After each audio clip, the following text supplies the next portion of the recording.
NRC নিয়ে এক সময় উত্তাল হয়েছে অসম, আর সেই অসমে গিয়ে সিএ এনআরসি বিরোধিতায় মমতা সুর সপ্তমে। জয় আসাম, জয় বাংলা। আমরা জিতলে এনআরসি হবে না তুলে দেবো, কে হবে না তুলে দেবো, ইউনিফর্ম সিভিল কোড হবে না তুলে দেবো।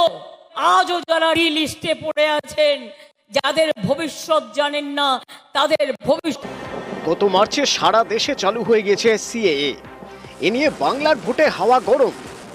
মাথাটা হচ্ছে ক্যাব, আর লেগাটা হচ্ছে এনআরসি, আর মাছের পেটিটা হচ্ছে ইউনিফর্ম সিভিল কোড। এনআরসি করে তাড়িয়ে দেবে, ডিটেনশন ক্যাম্পে আসামে দেখেননি 19 লক্ষ হিন্দু নমবাদ দিয়েছিল। जो विभाजन के खिलाफ थे उनके लोग नागरिकता नहीं देना चाहते। टीएमसी नागरिकता देने वाले सीएए कानून का विरोध करती है। সিএএ এর অনেক আগেই বিজেপি শাসিত অসমে চালু হয় এনআরসি বা জাতীয় নাগরিক পঞ্জি। এনআরসির খসড়া তালিকায় বাদ পড়ে অসমের 41 লক্ষ বাসিন্দার নাম। তখন থেকেই উত্তপ্ত হতে শুরু করে অসম।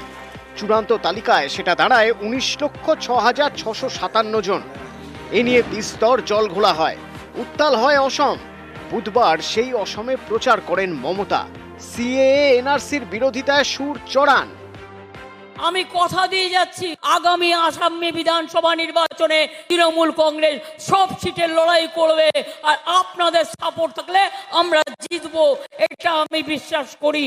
আর আমরা জিতলে এনআরসি হবে না তুলে দেবো, কে হবে না তুলে দেবো, ইউনিফর্ম সিভিল কোড হবে না তুলে দেবো।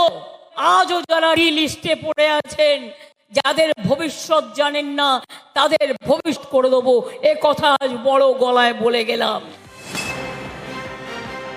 কোটা আন্দোলন বাংলায়, আর এফআইআর করছে বিজেপি আসামে। আমার বিরুদ্ধে 6-7টা কেস করেছিল ওরা। কি করে আমায় গলা কাটবে, জেলে ভরবে, আর কজনকে জেলে ভরবে, আর কজনের গলা কাটবে, আর কতজন টেনশন ক্যাম্পে রাখবে। তোমরা তো ভারতবর্ষটাকে জেলখানা বানিয়ে দিয়েছো, টেনশন ক্যাম্প বানিয়ে দিয়েছো। Government of the agency, by the agency and for the agency। Agency ভয় দেখাচ্ছে, কি বলছে ইসি বার 400 পার। আমি বলছি পেলে তো 200 পার করো ভাই। এই মোদি দেবে জাস্টিস, এটা আপনারা বিশ্বাস করেন? মোদি কারোর জন্য কিছু করবে এ কথা বিশ্বাস করবেন না। তার কারণ দাঙ্গাবাজ, ভাওতাবাজ, লুঠেরাই সরকার, সরকার জুমলাবাজ সরকার। এদের কোনোখানে নেই।